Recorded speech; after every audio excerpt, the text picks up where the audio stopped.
আমরা বলতেছি আমার দায়িত্বের মধ্যে প্রথম দায়িত্ব হলো কি? তাওহীদ জানা, বোঝা, মানা, বাস্তবায়ন করা এবং এটার দিকে মানুষকে আহ্বান করা। এবং তাওহীদের শর্ত কি? আল্লাহর ইবাদত, ঈমান বিল্লাহ, কুফর বিত তাগুত, তাগুতকে অস্বীকার করা। তাগুতকে না চিনলে অস্বীকার করবেন কিভাবে? তাগুত মানে কি? এখন শাব্দিকভাবে তাগুত মানে হলো সীমা লঙ্ঘনকারী।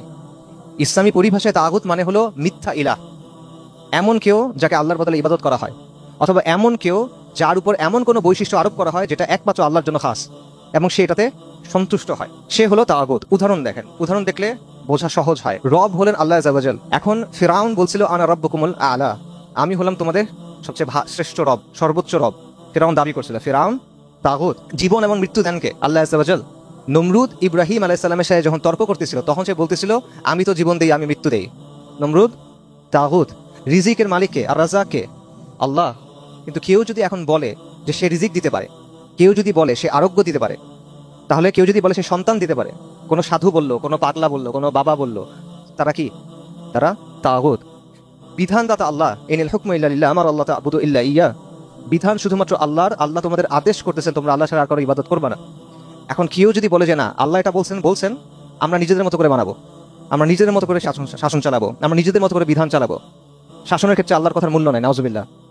আল্লাহ আছে এটা উপরে, আল্লাহ আছে মাটির তলায়, আসমানের উপরে, এখানে তার কর্তৃত্ব, এর মাঝখানে যেটা আছে এখানে আমাদের কর্তৃত্ব। এটা যে বলতেছে সে আল্লাহর কর্তৃত্বে হস্তক্ষেপ করতেছে কিনা, করতে চাচ্ছে কিনা, পারবে না কিন্তু চাচ্ছে কিনা, সে আল্লাহর কর্তৃত্বকে চ্যালেঞ্জ করতেছে কিনা, সেটাকে অস্বীকার করতেছে কিনা, সে তাগুত। যে আল্লাহর বদলে বিধানদাতা হয়, যে আল্লাহর বদলে আইন প্রণয়ন করে, যে আল্লাহর বদলে শরীয়ত প্রণয়ন করে, তাশরীহ করে, ইস্তিবলাল করে, পরিবর্তন করে দেয়। আল্লাহ একটা জিনিস দিয়ে দিয়েছেন বাধ্যতামূলক, সেটা বদলে অন্য কিছু দিয়ে দিল, তারা তাগুত।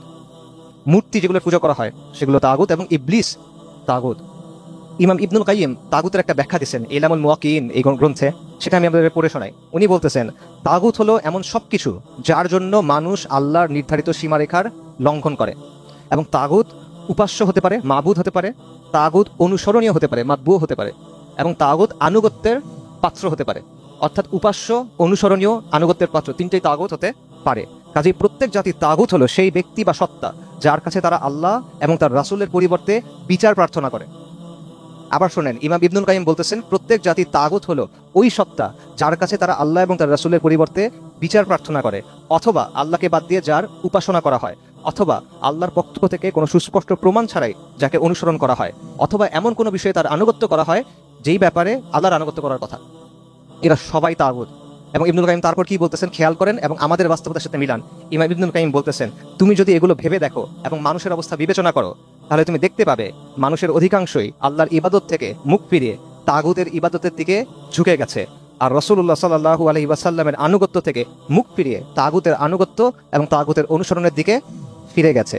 এখন আপনি আমাদের বাস্তবতার সাথে মেলান।